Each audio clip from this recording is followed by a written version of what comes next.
Top. Là, j'ai lancé les enregistrements. 1, 2, 3, c'est parti. Bonjour tout le monde. Aujourd'hui, je suis avec un invité assez spécial. C'est la plus grosse communauté dans la francophonie pour tout ce qui concerne le développement personnel et l'amour aussi, j'ai envie de dire. Euh, j'ai nommé Alex. Alex, est-ce que tu peux te présenter et nous décrire un petit peu ce que tu fais? Bien sûr, merci en tout cas Guy de m'accueillir pour ton podcast, ça me fait très plaisir. Donc je m'appelle Alex Cormon pour les personnes qui ne me connaissent pas encore. J'ai la chance d'avoir une double activité, donc je suis coach en amour, développement personnel, ça c'était mon premier bébé, mon premier site internet, ma première chaîne YouTube. Donc tout a démarré en 2007. En 2015, j'ai obtenu mon visa pour m'installer aux États-Unis, donc j'ai développé un deuxième cabinet de coaching en anglais. Et je me suis aussi développé en tant que mentor d'entrepreneurs qui veulent développer leur activité. Donc, c'est toujours l'idée un peu de redonner ce que j'ai appris, de transmettre mon parcours parce que le métier de coach, c'est celui qui se développe le plus au monde. Il y a de plus en plus de coachs, mais malheureusement, il y a aussi de plus en plus de personnes qui n'arrivent pas à en vivre. Et que ce soit des coachs ou des entrepreneurs sur Internet, il y a beaucoup de personnes qui ont des valeurs, qui ont beaucoup à apporter et qui n'y arrivent pas parce qu'ils ne comprennent pas les outils du web. Et c'est vrai que moi, c'est quelque chose que j'avais beaucoup appris. Donc, j'essaie de redonner en fait au quotidien. Donc voilà, j'ai une double activité. J'ai la chance d'avoir, comme tu l'as dit, la première communauté sur YouTube. Là, je pense qu'on doit être plus de 622 000 abonnés, je pense, à l'heure actuelle. Yes. Et c'est énorme, c'est beaucoup de boulot, mais en même temps, c'est vraiment un gros kiff. Donc voilà, j'adore ce que je fais. Intéressant. Alex, c'est vrai qu'on ne se connaît pas directement, enfin, je veux dire personnellement. Moi, je dirais que je te connais parce que, bien sûr, comme tous tes auditeurs, j'ai toujours, ça fait des années que je suis ton contenu, ce que tu partages partout. C'est plus par un biais assez anodin. Lorsque j'ai vu un post sur Facebook, tu recherchais quelqu'un pour t'aider à traduire un document, ou du moins, ça corrigeait un document que tu avais en allemand. Et il savait que, justement, je vis en Allemagne, je parle aussi la langue. Et c'est comme ça qu'on s'est connecté pour essayer de traiter ce dos-là. Euh, Par ricochet, tu as posté un truc concernant justement le fait que à travers ta nouvelle activité, tu accompagnais des entrepreneurs à se lancer, ce qui sortait un petit peu du cadre, entre guillemets, parce qu'il y a des connexions qui sortaient un petit peu du cadre habituel avec lequel moi j'ai entendu parler de toi pour la première fois, qui est la séduction. À quoi est-ce que ça consiste exactement cet accompagnement? C'est sur la partie purement psychologique ou il y a d'autres facteurs peut-être pratico-pratiques, je dirais même techniques qui rentrent en jeu? Ouais. Déjà, la première chose que je tenais à dire, c'est que la vie, elle est bien faite. Moi, je te remercie beaucoup parce que tu m'as énormément apporté dans la correction de ce document. C'est vrai que je suis dans une phase aujourd'hui d'internationalisation et trouver un bon traducteur, c'est pas toujours facile. Donc, d'avoir des personnes sur qui on peut compter, même si on s'est jamais rencontré en face à face, le fait que tu puisses répondre à ce post sur Facebook, ça m'a beaucoup apporté. Donc, c'est pour ça que je voulais juste dire qu'il n'y a pas de petite aide. C'est parfois on vise vraiment, on se met beaucoup de pression alors qu'il n'y a jamais de petite aide et ça permet de connecter avec des gens partout dans le monde.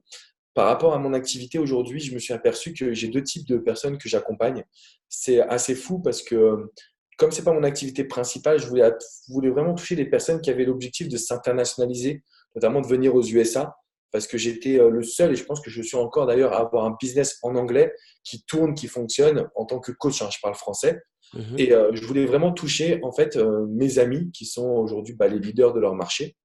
Et en réalité, je me suis beaucoup aussi attaché à accompagner des débutants, donc des personnes qui viennent d'avoir leur diplôme ou qui veulent se lancer sur Internet et qui ne connaissent pour l'instant rien du tout à Internet. Pourquoi? Parce que j'aime pas exclure les gens, tu vois, je suis vraiment dans l'idée de pouvoir redonner ce que j'ai appris. Donc j'ai créé une formation qui est à destination des débutants. Pour les autres, c'est plus du coaching privé parce qu'il y a des points qui sont spécifiques, il faut aller dans le détail. Mais du coup, j'accompagne un peu tout le monde. Alors, il y a la partie mindset sur laquelle je suis assez reconnu parce que c'est mon dada, c'est ce que j'aime. Mais il y a aussi la partie beaucoup plus pratico-pratique sur le développement économique d'une activité, à la fois au niveau des conversions, donc le fait d'avoir un bon tunnel de vente, entre guillemets. Même quand on débute, on a besoin d'un tunnel de vente. Souvent, je parle d'avoir un sondage où les gens répondent et puis qu'on puisse les convertir par téléphone. C'est vraiment par les étapes par lesquelles moi je suis passé en 2011-2012. Donc, j'essaie de redonner en fait mon parcours d'expérience. Le troisième point, c'est celui où je pense qu'il y a le plus de valeur ajoutée, c'est la création d'une chaîne YouTube à forte valeur ajoutée. Comment faire quand on est entrepreneurs sur le web, quand on veut aider d'autres coachs dans le domaine du fitness ou X ou Y, comment on fait pour créer une chaîne YouTube qui est visible et qui apporte de la crédibilité et qui apporte donc, forcément derrière des ventes quoi, et de la Yes. conversion. Donc, pour creuser un petit peu tout ça dans le détail, parce que je trouve ça très intéressant pour justement les profils que tu as décrits, à savoir les débutants comme ceux qui ont déjà un business qui est plus ou moins pérenne et qui voudraient potentiellement soit scaler, soit se déporter justement aux États-Unis comme toi tu l'as fait, en l'occurrence à Miami. Avant, j'aimerais peut-être qu'on revienne un petit peu sur ton parcours, sur peut-être où tout ça a commencé, le déclic et justement, même si je savais déjà quelque chose sur quelques petits points sur toi, parce que j'ai écouté plein d'interviews de toi, il y a une information, il y a un truc que en creusant, je suis tombé dessus, ça m'a franchement surpris, c'est le fait que tu as joué en tant que, je sais pas si c'était semi-pro, mais du moins, l'idée c'était de se professionnaliser au niveau du basket et ça, je savais pas, j'ai jamais écouté ça hier. Ouais, écoute, en fait, avant de faire tout ça, ma vie tournait autour du basketball. Et dès l'âge de 11-12 ans, j'étais au niveau national avec un préparateur mental. Ensuite, j'ai fait un centre de formation. L'idée, en fait, pour moi, c'était de vivre de ma passion qui était le basketball à l'époque. Euh, On je peut, suis on pas peut dire où est-ce que ça se passait, dans quelle ville, dans quelle région Bah, j'étais en région parisienne, tu vois. Mhm, Et après, mon centre de formation, je l'ai fait à Dijon. mhm. Donc, j'étais à la JD à Dijon. Et c'était une belle année. C'était vraiment tough quand j'ai joué là-bas parce on a gagné un titre de champion de France avec une belle équipe, un beau groupe. J'ai énormément appris via le sport, en fait. C'est ça qui m'a donné, je pense, une force mentale, une confiance en moi. Euh, Malheureusement, je me suis aussi blessé au genou l'année d'après, justement. Et c'était plus compliqué après, des mauvais choix, une difficulté pour retrouver une bonne confiance, un bon mindset. Donc, du coup, j'ai fait la transition du milieu du basket. Physiquement, c'était plus possible de continuer sur cette voie. Je veux dire, c'était grave au point où c'était Ouais, plus physiquement, possible de donner le même rendu qu'avant. ouais, clairement, clairement. Physiquement, ça a été très, très dur. Je pourrais même pas expliquer ma blessure, tu vois, parce que je sais même pas encore C'était un aujourd'hui. truc de quoi, un pivot que tu voulais, je sais plus trop C'est ça, en comment fait. tu J'ai t'es voulu retourné, le pivoter. pied est resté dans l'autre sens. C'est ça, je te jure, c'est ça. J'ai voulu pivoter. Et en fait, tout mon corps a pivoté sauf mon genou qui est resté au même endroit. Du coup, j'ai eu une luxation de la rotule du ménisque. Enfin, je pouvais plus, ma jambe était pliée, en fait, je ne pouvais plus la bouger du tout. Et ça m'a traumatisé. C'est-à-dire qu'après, tu sais, quand tu reprends la balle, tu n'as plus envie de faire ton pied de pivot, hein. Tu sais pas ce qui va se passer. Ça, c'est vrai encore. Tu vois, et encore aujourd'hui, en fait, quand j'essaie de m'étirer, encore aujourd'hui, ma rotule, elle bouge. Donc, elle est pas, je suis pas remis de tout ça. Et donc, psychologiquement, ça m'a mis un sacré coup. Après, je pense aussi, il faut que je sois honnête avec les auditeurs, j'étais pas non plus le meilleur. J'étais prédestiné à jouer au niveau professionnel, pas en NBA, mais j'étais quand même prédestiné à aller au niveau professionnel en France. Et peut-être qu'avec un peu plus de mindset que j'ai aujourd'hui, je pense que j'aurais pu faire une très, très, très belle carrière. Après, j'ai eu deux parents qui m'ont beaucoup aimé, qui m'ont dit, écoute Alex, ne lâche pas les études, on ne sait jamais ce qui va arriver dans le basket. Donc, du coup, j'ai continué mes études. Et donc, une fois que je me suis blessé, je me suis orienté directement vers la fac et vers l'entrepreneuriat. J'ai pas perdu de temps en fait parce que Ça veut dire que tu étais à la fac et en parallèle, tu avais déjà des petits trucs que tu avais lancés. exactement ouais. J'ai Quoi, par lancé mon exemple? premier Est-ce que blog à la fac. tu étais déjà un petit peu dans tous ces éléments qui concernent l'humain ou tu étais sur un truc beaucoup plus pratique, plus terre à terre, J'étais quoi? vraiment dans ces éléments qui conseillent l'humain. En fait, j'étais vraiment dans la notion de confiance en soi. Parce que quand tu es en centre de formation de basketball ou de sport, tu es un peu couvé, tu es dans un environnement spécial de sportif. Et quand je suis arrivé à l'université, j'ai vu qu'il y avait plein de gens qui me manquaient de confiance. Tu vois, on n'avait pas les mêmes interactions et les mêmes rapports. Et je me suis dit, mais je peux les aider parce que moi, j'ai un préparateur mental, donc je connais un peu les techniques, etc. Et mon but, ça a vraiment été de créer un blog qui était centré sur alors, la confiance en soi et la séduction, mais au sens large. La séduction, avoir du charisme, être capable d'attirer les personnes à soi, être capable de réaliser ses rêves. C'est comme ça que moi, je le voyais en fait. Ce n'était pas la séduction au sens drague, pour le coup. Est-ce que tu penses que l'idée est venue plus du fait que tu avais cette chance-là d'avoir été en équipe où vous aviez ce genre de personnes tu pouvais avoir déjà conscience qu'il y a ce type de métier-là qui existe, quoi, les médecins du corps physique, mais les médecins du cerveau aussi, des personnes qui sont là juste pour réparer la partie psychique et psychologique, pour te mettre dans le bon état d'esprit. Est-ce que tu dirais que c'est ça qui était un petit peu l'avance que tu avais par rapport aux autres? Je dirais inconsciemment, oui. C'est-à-dire, sur le moment, tu t'en rends pas compte, parce que toi, c'est un acquis pour toi. C'est normal, entre guillemets, d'avoir un préparateur mental. C'est normal de faire de la PNL ou de l'hypnose. C'est normal de se répéter que tu es le meilleur comme ça à longueur de journée. Mais en fait, non, c'est pas normal. C'était parce que j'ai eu cette éducation-là, en fait, Mhm. alternative via le sport. Donc oui, la réponse pour moi, c'était inconsciemment, sans le savoir. Oui, si je me suis lancé aujourd'hui, c'est parce que j'ai eu ce parcours de vie. Parce que j'ai aussi eu, comment dire, mon père était aussi un peu il était entrepreneur. Et je le voyais en fait créer sa propre voie, sa propre vision. Donc lui, il avait un petit garage automobile, mais simplement, je pense que c'est aux alentours de ces expériences un petit peu inconscientes qu'on Mhm. se lance, qu'on y va en fait. Tu Un vois. croisement de tout ça, quoi. Ouais. Euh, euh, je trouve c'est intéressant. Tu lances ton premier blog et là, c'est vraiment dans les débuts. Je crois que c'est 2007 si je ne me trompe pas. Exactement. C'est pas forcément quelque chose qui est naturel, même si je dirais au début des années 2010, ça a complètement explosé. C'est tout le monde qui lançait son blog, mais à cette époque-là, il y avait pas. Tu étais parmi les rares acteurs qui s'y intéressaient au sujet du blogging. Exactement, en fait. 2007, c'était tout nouveau pour moi. Il n'y avait que quelques acteurs qui étaient présents. On était peut-être 3, 4. Ça a été beaucoup de galères parce qu'en fait, je me suis lancé, mais j'avais aucune compétence en web marketing. Yes. Et malheureusement, ce n'est pas le meilleur coach qui va coacher, c'est souvent celui qui comprend son environnement. Donc ça, je l'ai appris au travers de mes mauvaises expériences, de mes On va pas erreurs. le citer. Ouais, clairement. Mais, du coup, voilà, il y a beaucoup de personnes qui étaient présentes. Il y avait un beau marché. Je pense que les gens étaient quand même dans une bonne dynamique.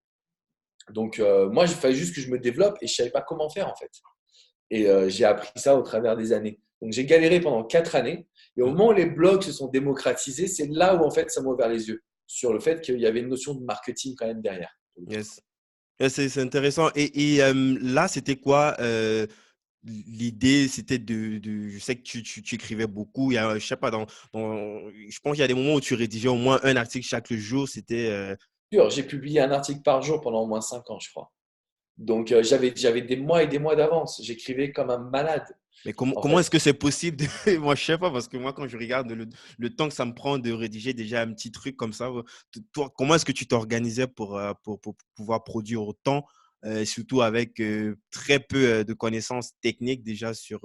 Euh, J'avais aucune connaissance technique. En fait, j'ai fait n'importe quoi, mais ça m'a porté. Une fois que j'ai rencontré quelqu'un qui était calé sur le SEO, donc le Search Engine Optimization, donc le référencement naturel, yes. c'est lui qui m'a aidé à structurer mes articles. Mais j'avais déjà écrit des milliers d'articles, donc quand il les a structurés, il y a eu un effet boule de neige. Je me suis développé en fait du jour au lendemain, d'une certaine façon. Mhm. Mais avant ça, effectivement, pendant, je pense, 2, 3 ans, mon rituel, c'était simple. Je me levais à 5 heures du mat et j'écrivais jusqu'à 10 heures. Donc, j'avais 5 heures où j'étais sans téléphone, sans rien, sans Internet. J'écrivais pour être visible. J'étais pas visible parce que je connaissais pas les règles de référencement, justement. J'ai rencontré cette personne qui m'a repris mes articles et du jour au lendemain, ça a décollé comme ça. Et j'imagine que là, tu écris beaucoup plus sur tout ce qui concerne la confiance en soi et il n'y a pas encore ces transitions avec la séduction ou la partie plus je récupère mon ex, tout ce qu'on connaît. Où est-ce que ça bascule? Est-ce que tu as eu peut-être des demandes ou je sais pas, tu as eu. Comment est-ce que tu as ressenti qu'il fallait que tu bascules, enfin, du moins, est-ce que tu crées un parallèle entre ça, entre l'état d'esprit, la confiance en soi et les relations humaines, parce que les relations humaines, c'est pas que l'amour, il y a aussi l'amitié, le travail, les collègues, les amis. Exactement. En fait, c'est très bien ce que tu dis parce que tu as résumé ma philosophie. Et en fait, tu as résumé mon parcours dans le sens où j'ai commencé à écrire sur la confiance en soi. Des hommes m'ont demandé des conseils pour séduire les femmes. Des femmes m'ont demandé des conseils pour séduire les hommes. Une femme m'a demandé des conseils parce qu'elle a été quittée. Ensuite, un homme m'a demandé une thérapie de couple parce que sa femme, ça allait pas et du coup, les deux voulaient me rencontrer. Mon parcours, c'est une suite en fait de demandes, entre guillemets, de Mhm. mes clients. Et j'ai jamais dit non. C'est-à-dire que ça m'est arrivé, je me souviens quand j'ai démarré, quelques mois après, j'ai eu une personne qui est venue me voir pour me demander un coaching en vie professionnelle. Il voulait que je refasse avec lui son CV. Bah, en fait, on avait déjà travaillé ensemble sur son couple, ça s'était bien passé. Il me dit, bah, j'ai envie de continuer avec toi. Et du coup, j'ai jamais dit non, en fait. J'ai voulu toujours être au plus proche des personnes que je coach. Et pour moi, c'est ça un coach. Il ne faut pas être cantonné à un seul domaine. Quand on me dit, oui, mais Alex, tu es coach en amour, tu es coach en entrepreneuriat, est-ce que c'est vraiment, il y a un lien entre les deux? Le but du coach, c'est de sublimer la personne qu'il a en face de lui. Donc, si demain, je ne sais pas, moi j'ai un enfant de 5 ans, comme j'ai une personne de 80 ans, Mon rôle, c'est de savoir m'adapter. C'est ça le rôle du coach, en tout cas dans ma philosophie à moi. Et donc, du coup, je me suis vraiment développé en fonction de ce qu'on me demandait. Maintenant, si je suis honnête avec toi, Guy, la réalité, c'est qu'on ne travaille pas sur la séduction, on ne travaille pas sur le couple, on travaille vraiment sur l'être. Il y a toujours des blocages personnels. Et donc, Mhm. ça reste du développement personnel, ce que je fais. Je l'adapte effectivement à la vie sentimentale, à l'entrepreneuriat, mais la réalité, c'est que ça reste du développement personnel, ça reste centré sur la personne, en fait. Excellent. Donc, à quel moment est-ce que, parce qu'on l'a dit, on l'a dit en début d'interview, c'est la plus grosse communauté sur YouTube, sur tout ce qui concerne le dev perso. Ta chaîne YouTube, tu l'as créée quand déjà? Je l'ai créé en fait 2011, mais ma première vidéo, elle est arrivée en 2014. Et est-ce que c'est parce que tu as reniflé comme ça au pif que ouais, c'est là que ça va se passer d'ici quelques années? Comment, euh, vu que tu avais quelque chose qui était plutôt pérenne, tu étais numéro un dans le marché, tu pouvais te conforter, tu pouvais te contenter de ça. Et comment, je pose les questions, je réfléchis en même temps que je pose les questions, c'est pour ça que je trouve pas les bons mots, mais c'est quoi le process, le mécanisme de réflexion dans ta tête pour parfois pressentir ou bien tâter un petit peu le terrain et flairer que ça peut se passer par là après, sur cette plateforme-là. Écoute, moi j'ai très bien compris la question et elle est vraiment excellente. Ce qui se passe à un moment donné, c'est que tu es numéro un sur ton marché, tu as un blog avec plus de 20 millions de visiteurs par an et tu as des revenus qui sont un peu irréguliers. Tu vois, ça fait Mhm. un peu en dents de scie, parfois très bien, parfois il n'y a pas grand-chose. Et je me suis beaucoup posé de questions de savoir, mais attends, comment ça se fait que ça n'arrive pas à me développer? Et en fait, j'ai tout testé. J'ai testé Facebook, j'ai testé Twitter à l'époque, j'ai testé. Alors, Instagram n'existait pas. Donc, je me suis mis un petit peu sur YouTube. En tout cas, ça existait, mais Instagram, c'était vraiment le début. Donc, j'étais vraiment concentré sur ces trois, Twitter, Facebook et YouTube. Je fais quelques vidéos, j'arrive à peut-être 5 ou 10 000 abonnés. Et là, il se passe quelque chose, c'est qu'on m'a reconnu dans la rue. Et je me suis dit, c'est bizarre parce que What? j'ai 20 millions de visiteurs. Exactement. J'ai 20 millions de visiteurs et on ne me reconnaît pas dans la rue. J'ai 10 000 abonnés et on me reconnaît dans la rue. Ok, je vais tester quelque chose. Maintenant, aujourd'hui, avec le recul, je le dis, en fait, la vidéo, c'est ultra puissant parce que c'est un outil qui réveille l'essence. Donc là, je pense que les personnes vont nous avoir en podcast. Toi et moi, on se voit en caméra. Donc en fait, la vidéo permet de quand même avoir un lien supplémentaire qu'un Ah, article. tu me donnes envie de Maintenant, poster la vidéo maintenant. tu as posté la vidéo du coup? Là, tu me donnes envie de poster la vidéo, ça me Ouais, je pense qu'il faut met. la poster sur YouTube. En tout cas, il faudra la poster, c'est sûr, sur YouTube. C'est trop dommage, en fait, tu vois, d'utiliser qu'un canal alors qu'on peut avoir les deux. Du coup, d'une certaine façon, je me suis dit, OK, je vais poster des vidéos. Et en fait, la connexion, elle s'est faite. Les gens, ils ont eu. J'entendais tous les jours, j'ai l'impression de te connaître. Quand la personne, elle prenait un coaching avec mes articles, elle disait merci pour mes articles. La vidéo, c'était ouais, Alex, j'ai l'impression de te connaître, ça me fait bizarre, etc. etc. Donc, en fait, j'ai compris comme ça que YouTube allait devenir un des leviers. Mais je ne l'ai pas compris en me lançant, je l'ai compris en fonction des retours des personnes. Tu vois, j'ai vraiment analysé le fait que ah, c'est ça qu'elles recherchent, donc bah, c'est ça que je dois leur donner d'une certaine manière. Excellent. Du coup, est-ce que c'est quelque chose que tu as combiné comme ça, tu as fait une sorte de cross-communication, c'est-à-dire avec le fait que tu continues d'écrire et tu fais de la vidéo, ou alors tu as complètement délaissé l'écriture pour te focus juste sur la vidéo? Alors en fait, ce qui s'est passé, c'est que j'ai continué et une fois que YouTube a vraiment pris le relais et que mes revenus se sont plus que stabilisés, ils ont évolué, je t'avouerai que j'ai réduit quand même le nombre d'articles pour le coup. Donc j'ai cross-promoté au début, en tout cas cross-croisé, et après je me suis dit non, ça ne sert plus à rien quoi. Il vaut mieux que je me concentre à fond sur la vidéo pour le coup. Yes. Avant, parce que j'ai une question aussi concernant justement ce volume de production, parce que c'était au moins, je sais pas pendant combien de temps, mais au moins, pareil comme l'article, comme les articles, une vidéo par jour. Avant que tu nous expliques ça, j'aimerais que tu me dises aussi, euh, c'était quoi que tu vendais comme produit? Parce qu'on parle du fait que de l'évolution de tes revenus et tout, mais pour aller, est-ce que c'était essentiellement du coaching où il y avait des produits ou de formation peut-être que tu vendais? Je sais pas, c'était quoi comme produit que tu mettais, que tu... Franchement, je ne voudrais pas dire des bêtises, je me souviens plus. Je peux te dire effectivement que pendant les premières années, c'était 90% de coaching et 10% de produits. J'avais à l'époque 2 livres. Donc, c'était Le Code de l'amour et puis 35 règles pour sauver son couple. Ensuite, j'ai fait un bouquin sur la rupture sentimentale. Ensuite, j'ai fait des produits audio, mais je crois que ça s'est fait un peu en même temps. C'est-à-dire Mhm. que pendant très longtemps, j'étais 90% de coaching et 10% de produits. Au moment où en fait le développement, je me suis accentué sur YouTube, j'ai créé des nouvelles formations. Donc, je pense que je suis revenu à une. Aujourd'hui, je dois être à 50-50, tu vois, grosso modo. Yes. 50% de coaching, 50% de produits pour le coup. Top. Et, et en fait, je pense que si tu veux, sur YouTube, ce qui m'a vraiment permis de me développer, pendant très longtemps, pendant 18 mois, j'ai posté de manière aléatoire. Parfois une vidéo par jour, parfois plus rien pendant 2 semaines. Et il y a un jour, mon concurrent qui a fait en fait un challenge, une vidéo par jour pendant 100 jours. Et il a pris une grande avance sur moi, alors que mon blog, j'avais mon blog numéro 1, lui était numéro 2. Mais comme il a augmenté sur sa chaîne YouTube, j'ai senti que mon business commençait à être un peu moins solide. Et en fait, du coup, je me suis dit, OK, il y a une raison pour laquelle on poste une fois par jour. Et surtout, après, j'ai découvert grâce à mon référenceur la notion de référencement YouTube. Donc, en fait, de pouvoir optimiser ses vidéos sur YouTube. Et depuis ce jour-là, en fait, tu vois, ma courbe, elle a fait une croissance extraordinaire. Elle ne s'arrête pas, tant mieux pour moi. Et donc, du coup, voilà, j'ai compris qu'en fait, c'est simple. Plus on produit du contenu et surtout plus on l'optimise, bah, plus derrière on gagne en visite. Et ça, c'est le meilleur moyen, je dirais, de développer quelque chose, quoi. Ouais, si on donne le nom de ton référenceur, là, c'est mort. Les gens vont te le piquer direct. Exactement, je ne parlerai pas du. Bah, de toute façon, aujourd'hui, il bosse avec moi, tu vois. Il bosse, il fait partie de la team, quoi, pour le Ah, coup. oh, oh, donc c'est mort. Donc, Mais moi, le référencement, moi, je mise beaucoup là-dessus, sur le search, ça s'appelle comme ça. Parce que mhm. les gens qui nous trouvent, ce sont des gens qui sont quand même motivés derrière. Tu vois, ils ont envie de ça, quoi. Mais ce qui est intéressant avec cette stratégie justement de search, c'est le fait que tu aies combiné à ça aussi des process de production qui sont calés. Je ne sais pas si tu continues aujourd'hui ou si ça s'est plus développé. Genre, tu te prends une semaine, 2 semaines et tu produis des vidéos pour au moins 100, 150 jours. Exactement. Bah, en fait, c'est le même cas aujourd'hui, sauf que j'ai plusieurs chaînes YouTube. Donc, en gros, c'est plus souvent qu'on fait les process. Mais en gros, bah là, tu vois, aujourd'hui, j'ai tourné 15 vidéos, par exemple. Donc, 15 vidéos, c'est rien, c'est un petit tournage pour moi, mais c'est des vidéos qui étaient longues. Donc, j'ai quand même tourné 4 heures aujourd'hui.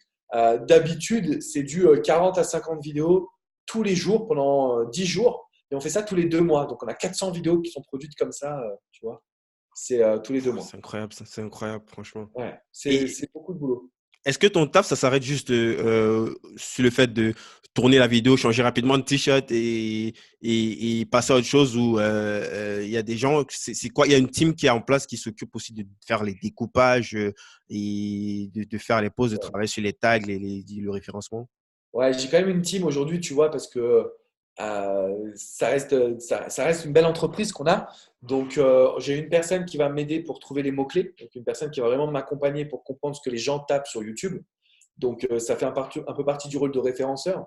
Mhm. Ensuite, donc, du coup, je m'installe effectivement devant la caméra. En amont, moi, j'ai eu un coach scénique. Donc, c'est pas quelqu'un de l'équipe, mais c'est quelqu'un qui m'accompagne pour être bon face caméra. Euh, donc, je tourne mes vidéos. J'ai 2 monteurs, j'ai un caméraman, j'ai une personne qui s'occupe de publier les vidéos sur YouTube, donc de les optimiser au niveau des tags, des descriptions, des fiches, etc. Et j'ai un modérateur parce que j'ai une personne en fait qui va modérer les commentaires de sorte à ce que moi, je ne vois pas, non pas les critiques, mais les insultes, tous les commentaires négatifs. Ouais. Parce que si je viens et je veux commencer à répondre aux commentaires et que je vois des choses qui sont, ça peut me Ouais, mettre. tu as un biais et tu vas pas forcément répondre ça avec distance, avec hauteur. Je connais un petit peu parce Exactement. que j'ai commencé par le community management et les insultes, ça, je connais, j'en ai vu des tonnes et des tonnes. Et si t'es pas préparé psychologiquement, il y a une façon de répondre, même les commentaires négatifs, il y a une façon de répondre à ce type de commentaires au-delà de les Exactement. supprimer. Je vois ce que tu veux dire. Donc, et aujourd'hui, jusqu'en 2015, tu me corriges, ou 2016, je sais pas trop. Je sais pas, 2016. c'est quand est-ce que tu te déplaces, tu vas sur Miami? Alors en fait, si tu veux, 2015, j'ai commencé à venir vivre à Miami. J'ai obtenu mon visa en 2016. Donc avant, je faisais des allers-retours. 2016, j'ai eu mon visa. Ça a été dur parce que je parlais pas anglais, donc j'en ai un peu chié. Et C'est vraiment impressionnant hein, parce que quand je regarde aussi sur l'autre chaîne YouTube, comment est-ce que tu t'exprimes en anglais, au-delà de l'accent français, mais la syntaxe, la façon, la prononciation des mots, tu vois, c'est vraiment incroyable. En si peu de temps, bravo déjà pour ça. merci, Et ça, merci. c'est l'un de mes dadas aujourd'hui. C'est Tu vois, moi, je parle, par exemple, mieux allemand qu'anglais et pourtant, pour moi, c'est compliqué. J'imagine. Non, franchement, ça a été très dur. Ça a été énormément de travail. Et puis surtout, ce qui est dur, quand tu démarres, c'est dur parce qu'il faut que tu travailles, etc. Mais quand tu es, alors je vais dire au sommet, ça fait un peu prétentieux, mais quand tu as une entreprise qui tourne, que tu es connu et qu'il faut que tu fasses quelque chose et que là, tu es au ras des pâquerettes, tu es nul, personne te dit, enfin, tu n'as pas de vues, tu n'as pas de commentaires, tu n'as pas de likes, psychologiquement, en fait, ça m'a travaillé quand même, tu vois. Ouais, Ça m'a travaillé. j'imagine. C'est Et, pas évident. Si t'as pas les pieds sur terre, tu vas croire que c'est la c'est fin. clair. Surtout que du coup, tu as tes équipes qui te disent, mais Alex, arrête, ça marchera jamais. Tu vois, les mêmes phrases que tu entends au départ, tu les entends quand tu es même en train de réouvrir un nouveau marché, mais heureusement, je ne les ai pas écoutés, quoi. Tu Mhm. vois, aujourd'hui, je dois avoir 70 000 abonnés sur ma chaîne YouTube. Personnelle, j'en ai d'autres avec mes équipes. On est à plus de 500 000 abonnés. Donc, heureusement qu'on a travaillé dur, je trouve. Et Yes. donc, voilà. Donc, ouais, je suis arrivé aux États-Unis, ça m'a beaucoup changé. Un autre schéma, un autre contexte, beaucoup Et, d'énormes maturité. c'est quoi les défis? Comment est-ce que tu en arrives C'est pas commun quand même. Peut-être dans plus tout ce qui est start-up et tout, tu en as plein quand même qui, généralement, même en étant encore sur le continent européen, en France, ils ont déjà l'idée ou ils ont déjà au moins une vision.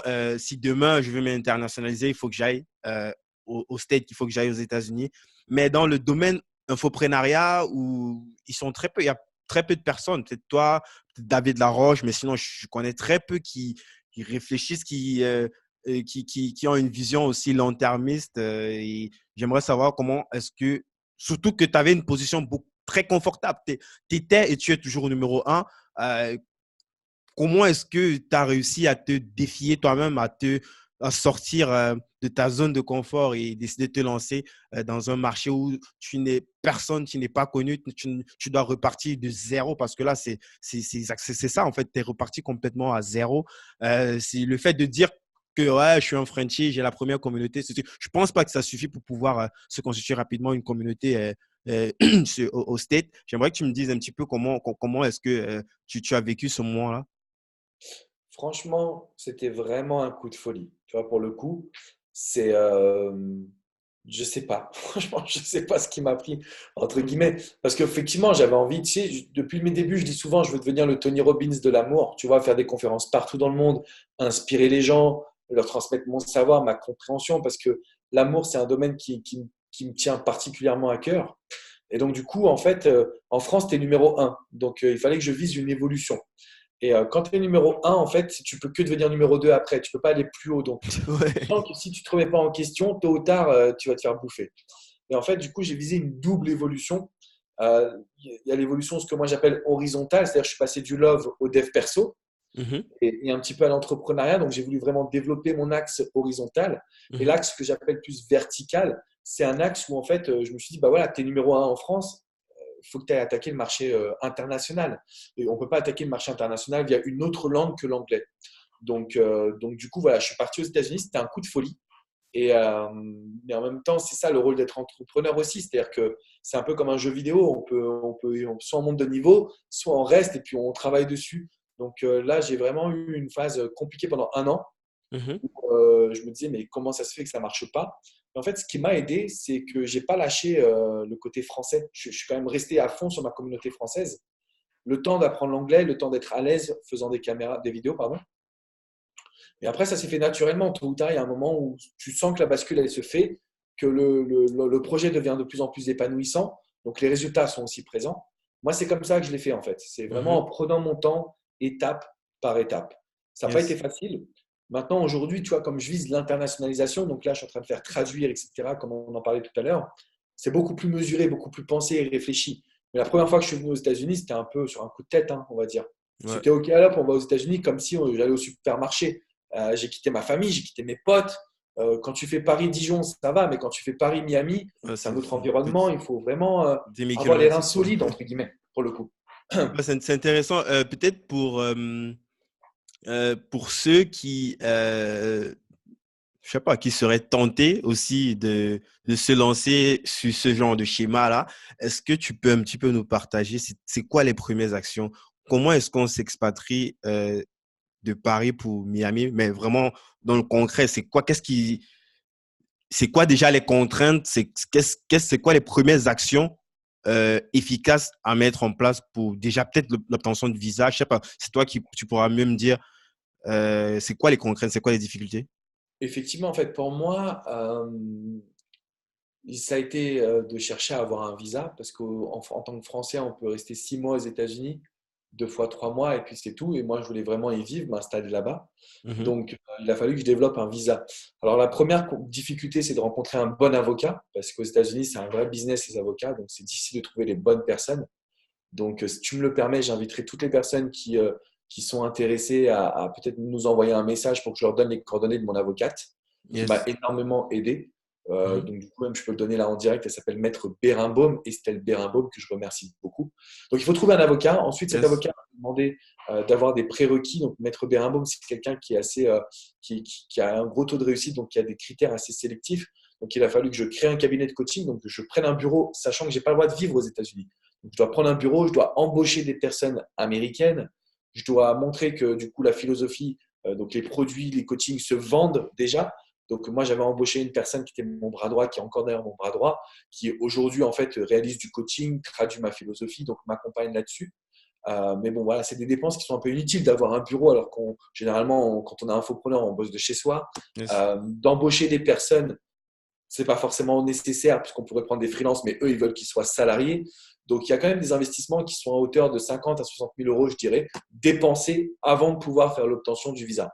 Donc, en tout cas, ça a été mon parcours personnel à moi. Donc, ça Mhm. demande voilà, il faut mettre une grosse somme d'argent sur un compte américain et dépenser minimum entre 50 et je dirais 70 000 dollars pour derrière demander l'application du visa. Et moi, l'application du visa, ils me l'ont donné, mais ça a été difficile.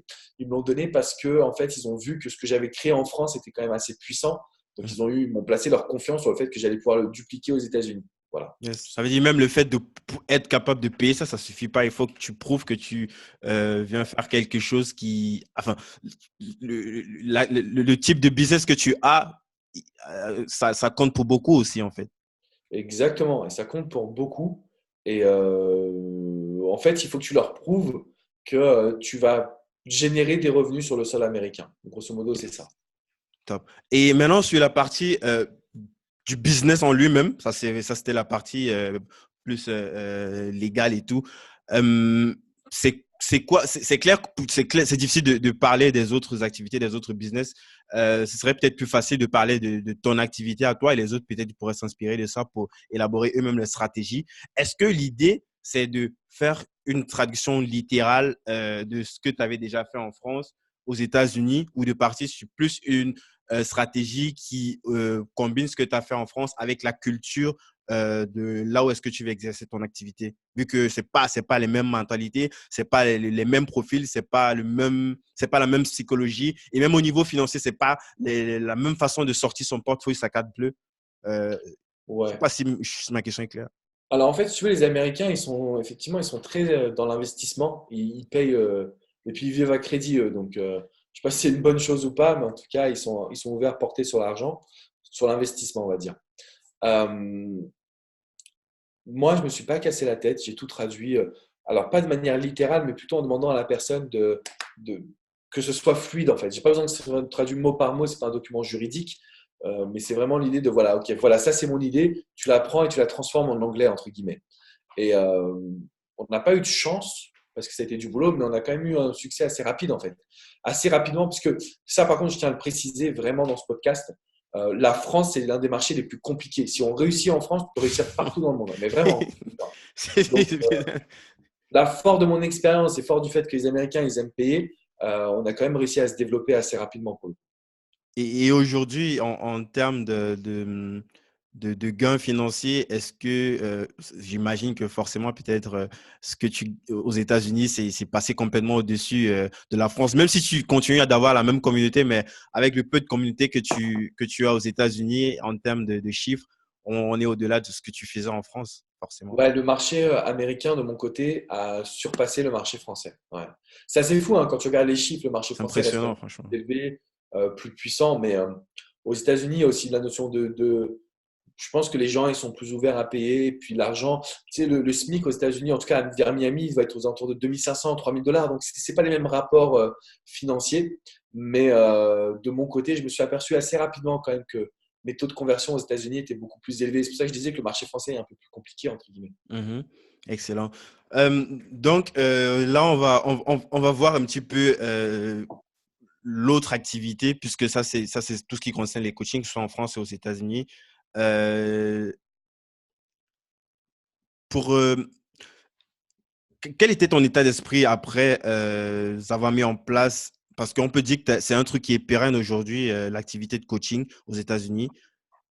Est-ce que à un moment donné, comme en France, tu arrivais à un seuil? Non, c'est pas possible que tu sois arrivé à un seuil parce que le marché il est tellement grand et même si tu fais de plus grands chiffres que ce que tu faisais en France, je crois que c'est pas c'est rien devant ce que d'autres personnes font là-bas aux États-Unis qui sont à un level beaucoup Ouais, plus en fait, avancé. si tu veux, c'est ça. Je suis pas numéro un encore aux États-Unis, pour le coup. Par contre, les chiffres qu'on fait en France sont déjà très beaux. Donc, tous les acteurs français, moi, je nous respecte beaucoup parce que on met beaucoup les Américains sur un piédestal, mais ils sont pas si plus forts, entre guillemets, que nous. C'est pas très français ce que je viens de dire. Ils sont pas aussi forts que ce qu'on pourrait bien le penser, d'une certaine manière. Pour moi, je trouve qu'on a beaucoup plus de talent en France que ce que je vois sur le marché américain. Parce que les Mhm. Américains, il y a beaucoup de vent aussi, hein. Franchement, il y a beaucoup de personnes qui vendent du rêve et qui, derrière, ne délivrent pas.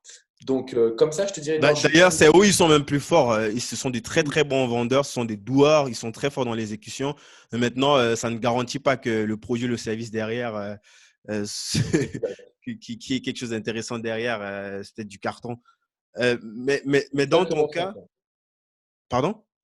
Je dis non, c'est exactement ça, tu vois, c'est difficile de savoir s'ils vont vraiment délivrer ou pas, quoi.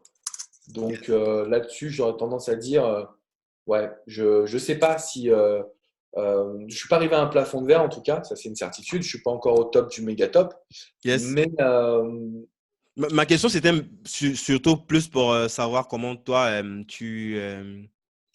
euh, comment est-ce que tu en es arrivé à partir plus sur du coaching d'entrepreneur, puisque c'est clairement, entre guillemets, ce que tu fais, entre autres, même si tu aides aussi dans la mise en place de l'installation au state, comment créer son entreprise, comment percer sur YouTube. Mais ça, et ça vient forcément aussi de toute ton expérience par rapport à ton activité en France et le fait que tu l'as dupliqué aux États-Unis. Et ma question, c'est plus pour savoir à quel moment est-ce que tu as ressenti qu'il fallait que tu transmettes ces connaissances que tu as acquis avec le temps? bonne question en fait. C'est arrivé, je pense, en discutant avec des coachs qui me disaient, Alex, j'arrive pas à en vivre, comment tu as fait? Et je me suis aperçu que c'est vrai, la majorité des coachs ne vivent pas de leur activité, ils ont un petit boulot à côté qui leur permet de vivre. Donc, je me suis dit qu'il était temps que je redonne, en fait, tout simplement. Donc, ça s'est fait il n'y a pas longtemps, hein, c'était il y a 2 ans, je pense, que je me suis dit, OK, bon, là, il est temps vraiment que je puisse mettre en place ce projet-là. Et c'était même moins qu'il y a 2 ans, c'était il y a 16 mois exactement. Donc, 1 an et 4 mois. Et l'idée, c'est toujours de transmettre, en fait, ma vision, ma passion et d'aider les gens à changer de vie. Parce que, en réalité, le coaching, c'est ça, t'aides une personne à changer de vie. Si je l'aide à trouver l'amour, je l'aide à être heureux dans sa vie sentimentale, prendre confiance en soi, c'est pareil. Euh, Tu sais, je dis souvent, moi, c'est l'entrepreneuriat qui m'a appris la vie. Être son propre patron, je ne trouve pas qu'il y ait quelque chose de plus cool dans la vie que ça. Pourquoi? Parce que quand on vit les rêves des autres ou quand on est dans une société où on est un peu essoré, entre guillemets, on finit en burn-out. Donc, moi, je me suis dit, bah ouais, si tu as vraiment envie d'aider les gens, ouvre les yeux sur le fait qu'aujourd'hui, l'un des mâles sociétals le plus élevé, c'est vraiment cette notion de burn-out et de je ne suis pas heureux professionnellement. Donc, je me suis dit, comment je peux aider les gens? Et il était temps que je redonne ce que j'ai appris, entre guillemets, et surtout que les gens comprennent qu'il y a une notion de marketing derrière. On peut faire des formations de coach, il y en a qui sont surdiplômés, ils ont tous les diplômes du monde et ils n'arrivent pas à avoir de clients. Pourquoi? Parce qu'ils ne comprennent pas l'environnement d'un entrepreneur. Et c'est ça que j'ai envie de transmettre du coup. On nous apprend pas, il y a aucune école où on t'apprend à vendre. Malheureusement. C'est soit généralement ce sont des autodidactes ou alors des entités privées, un petit peu comme ce que tu fais. qui peuvent aider, mais dans le système conventionnel, le système standard, ça n'existe pas. Il n'y a rien pour accompagner les gens. Et le fait aussi que la vente a une mauvaise réputation, le marketing, quoi, ouais, ce sont tous des arnaqueurs, ce sont tous des voleurs. Non, c'est un peu comme un couteau. Un couteau, tu peux couper du pain avec, ou alors tu peux poignarder quelqu'un avec aussi, tu vois. Exactement, tu as tout compris.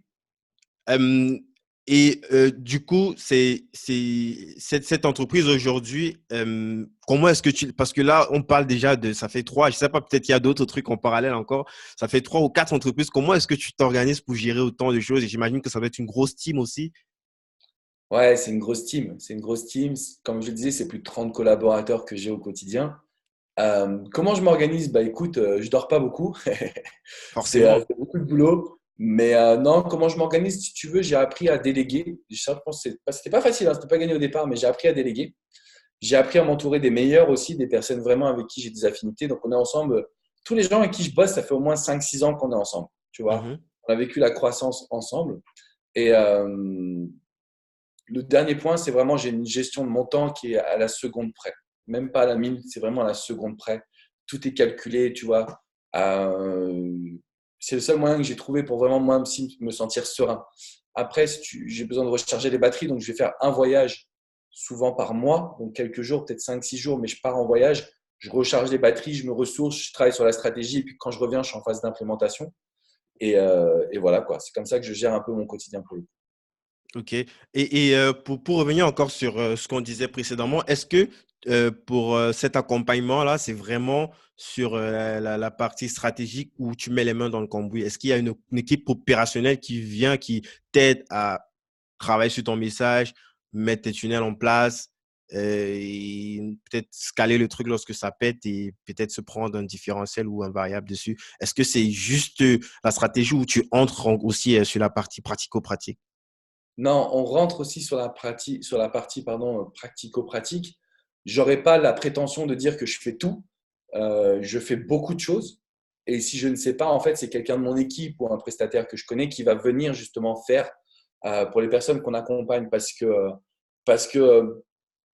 c'est la partie la plus importante. Donc, si tu as beau faire, tu sais, il y a tunnel de vente et tunnel de vente, par exemple. Tu vois, où il y a publicité Facebook où tu perds de l'argent et publicité Facebook où tu en gagnes. Donc, la différence entre les deux, c'est quoi? Moi, c'est ça que j'ai compris. La différence entre les deux, c'est est-ce que tu es un expert ou pas? Tu vois, moi, je suis un expert du coaching. Tu viens, en une séance, je te change ta vie, que ce soit du love ou du business. Ça, c'est ce que je sais faire. Donc, si je trouve la personne qui est folle comme moi dans le coaching, sur la publicité Facebook, par exemple, toi, à ce moment-là, qu'est-ce qui se passe? Mon business, il va faire un bond en avant 6 mois. J'essaie d'apprendre la publicité Facebook, ça va me prendre des mois et des mois, je ne serai pas rentable. Donc, l'idée, en fait, c'est de savoir s'accompagner des bonnes personnes à chaque poste. Et quand on a ça, on ne peut que réussir. Parce qu'on n'a que des psychopathes, entre guillemets, des personnes qui sont vraiment accros, passionnés, tu vois, qui font avec amour. On peut préciser qu'on fait ce podcast ce week-end. Donc, tu vois, c'est vraiment, on a de l'amour pour les Ouais. gens, pour notre métier. C'est pas rien. Donc, si tu as la bonne personne, derrière, ça skyrocket direct, quoi. Ouais, c'est topissime. Merci beaucoup pour ce partage, Alex. C'est vraiment c'est top. J'apprends plein de choses. Est-ce que tu pourrais nous dire aussi, c'est quoi les profils pour ceux j'imagine, tu prends pas tout le monde. Il y a quand même un certain type de profil que tu prends pour cet accompagnement-là. Alors, en fait, si tu veux, j'ai deux profils parce que j'ai une formation en ligne avec un groupe privé Facebook. Donc, tous les 15 jours, je suis là, je suis présent pour des lives et je suis présent quasiment tous les jours sur le groupe privé. Là, c'est vraiment pour les débutants. Donc, ça peut être monsieur et madame tout le monde qui a envie de se lancer en tant que coach, entrepreneur sur le web. C'est toute la partie, on va dire, grosso modo, conversion, trafic. Donc, trafic, conversion et puis création de communauté derrière. Donc, ça, c'est un public. Après, pour le coaching privé, ça nécessite un budget. Là, pour le coup, effectivement, ça nécessite un budget qui va être entre 5 et 10 k par mois. Pourquoi? Parce qu'il y a tellement de gens qui sont impliqués sur le projet. Donc, ce sont des personnes qui, en général, font, je dirais, au-dessus de 250 000 € et qui ont envie d'un accompagnement pour aller au niveau supérieur. Parce que, à la fois, moi, je suis passé par là, mes équipes sont passées par là, les freelances avec qui je travaille généralement avec des personnes qui ont des gros business. Donc, on comprend cette problématique-là. Ce n'est pas les mêmes que problématiques qu'une personne qui débute et qui a le syndrome de l'imposteur, par exemple. Yes. Donc, c'est deux problématiques qui sont différentes. Donc, voilà. J'ai un public qui peut être monsieur et madame tout le monde, on va dire, pour les formations. Et j'ai un public où il faut faire au minimum 250 000 euros, je pense. Pas au minimum, mais pour supporter le coût, il faut arriver à ça. Et généralement, on va passer de 250 à 1 million plus en l'espace de quelques mois parce qu'on a mis en place les bonnes actions, quoi, pour le coup. Mhm. Excellent. Je vais faire peut-être une tangente. Là, c'est plus aussi pour soulever ma propre curiosité. Je sais qu'il y a quelques mois, tu étais au Togo, en Afrique. Et Ouais. c'est dans quel cadre que tu es allé là-bas? Tu vas me dire que c'était pour un séminaire. Alors, en fait, ce qui se passe, si tu veux, c'est que déjà, j'y retourne dans 2 mois. J'y retourne au mois de février, là. Chaque Yes. année, j'y vais. J'ai la chance d'être membre d'honneur d'une ONG qui s'appelle l'ONG RAPA et Mhm. qui œuvre pour les jeunes défavorisés, alors orphelins ou qui sont aussi soumis à une addiction à une drogue. Donc, j'ai la chance de connaître la personne qui a créé cette ONG, d'avoir été longtemps donateur. Et depuis 2 ans maintenant, j'y vais pour donner des ateliers, des conférences. Donc, déjà, un, je rencontre ma communauté togolaise. Deux, on fait des actions caritatives dans des orphelinats, dans aussi la prison pour mineurs. On essaie en fait d'apporter de l'amour, un nouveau regard à ces jeunes. Et, euh, et eux aussi nous apportent beaucoup, hein, parce que j'aime bien dire que je vais au Togo, etc., mais dans le sens où je leur donne beaucoup et c'est très important pour moi, mais je reçois beaucoup plus que je donne dans le sens où c'est un peuple qui est formidable. On parlait un petit peu de ton parcours aussi de vie, tu viens du Cameroun. Pour moi, l'Afrique, il y a cette notion de, OK, même si j'ai pas grand-chose, je donne, j'aime la vie, etc. Donc moi, j'ai beaucoup reçu de leur part. Donc, j'essaie vraiment de faire des actions. Donc, à Miami, c'est une association pour les jeunes du ghetto. Donc, les aider à parcours scolaire, aussi expression artistique. Parfois, on joue au basket, etc. Donc, voilà, j'essaie d'être impliqué pour redonner. Et le Togo, ça a été waouh. C'est juste, je suis allé la première fois il y a 6 ans et ça a changé ma vie. Et du coup, j'y vais le plus souvent. Donc, en ce moment, c'est chaque année pour le coup. Est-ce que tu étais déjà en Afrique avant ça?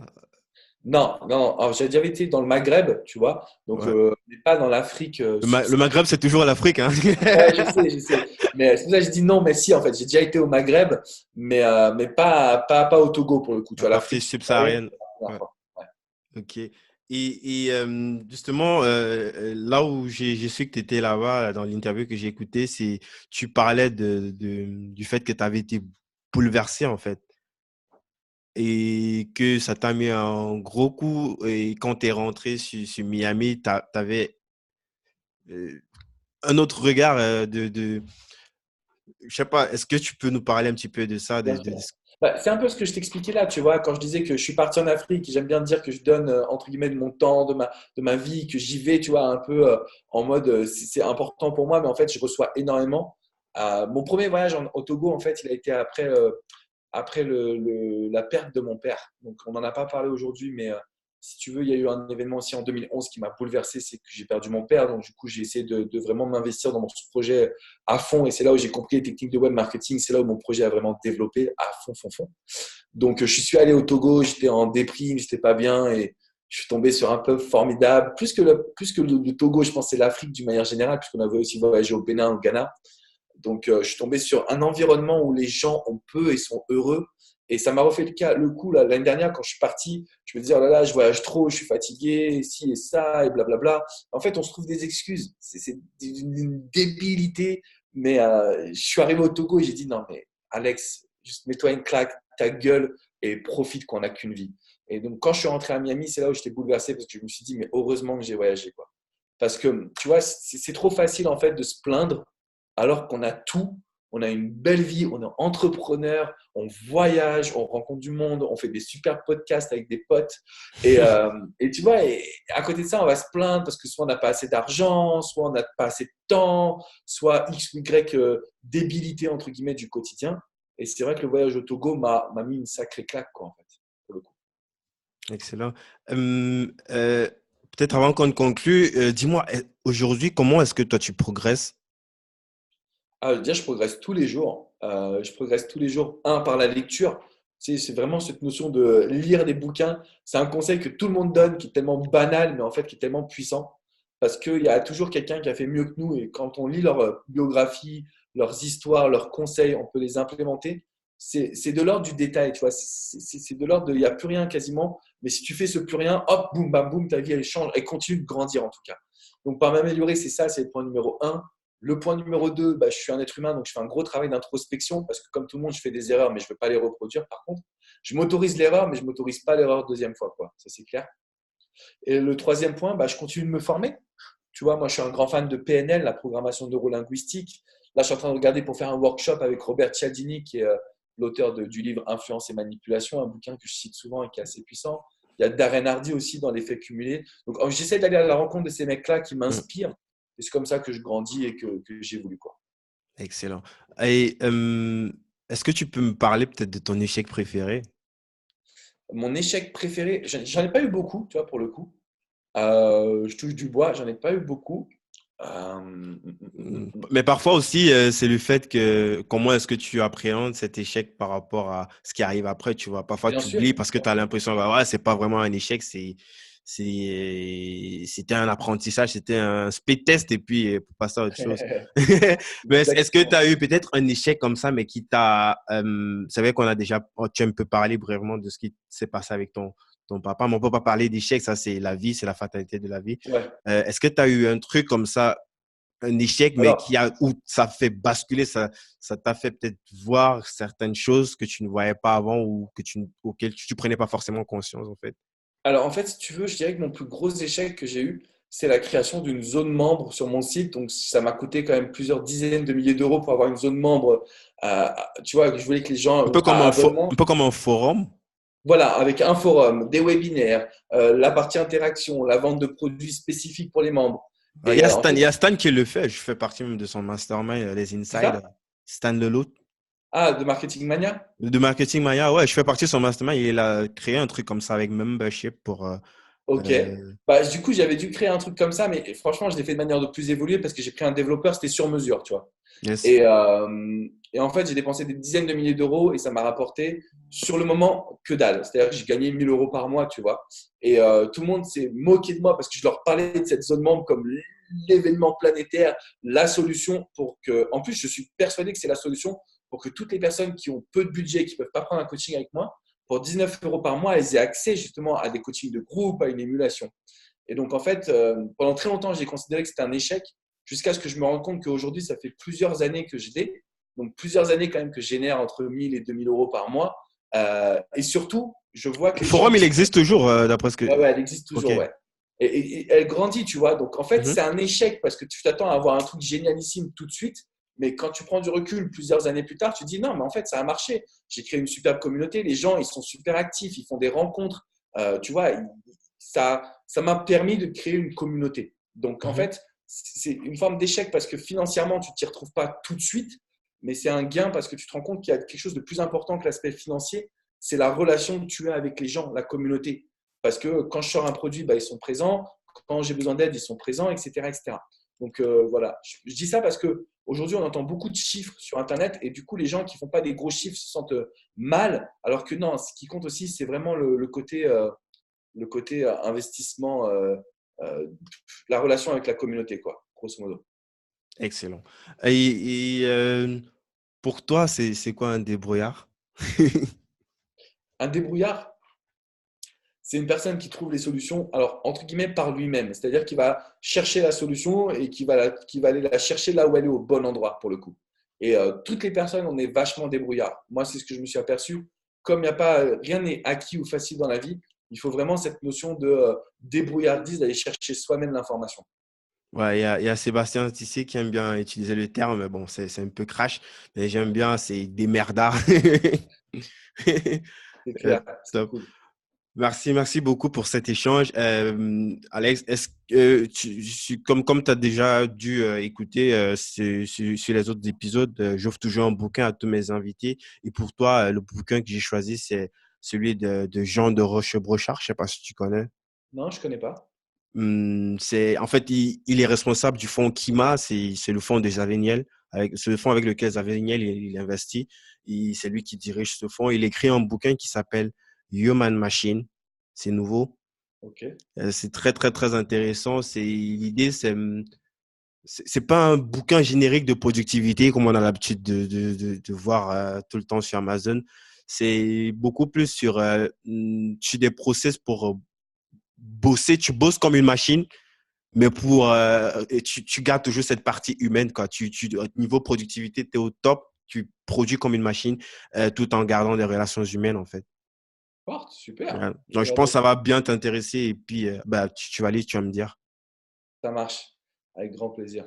Merci à toi. Et comment on envoie les gens où, pour ceux qui veulent en savoir plus sur ce que tu fais? On va mettre tous les liens de tes sites, de toutes les façons en description. C'est nickel, super Sinon, simple. on t'écrit sur LinkedIn, sur Facebook. Alors, en fait, moi, je pense que l'idéal, c'est de me contacter via les formulaires sur mon site. Du coup, il y a alexandrecormon.com. Il y a aussi nextlevelbusinessteam.com qui est lui, pour le coup, plus axé, comme on le dit, parcours d'entrepreneur. C'est le Mhm. meilleur moyen parce qu'on reçoit les emails et il y a des filtres qui me permettent aussi de pouvoir gérer. Donc, toutes les personnes qui vont passer par ce podcast, je serai vraiment très heureux de pouvoir entrer en connexion avec vous, voilà, tout simplement. Excellent. Merci encore, Alex, pour toute cette Merci à toi, transparence, Guy, ce ça me touche beaucoup. partage. Et à très vite. Ciao. Ciao.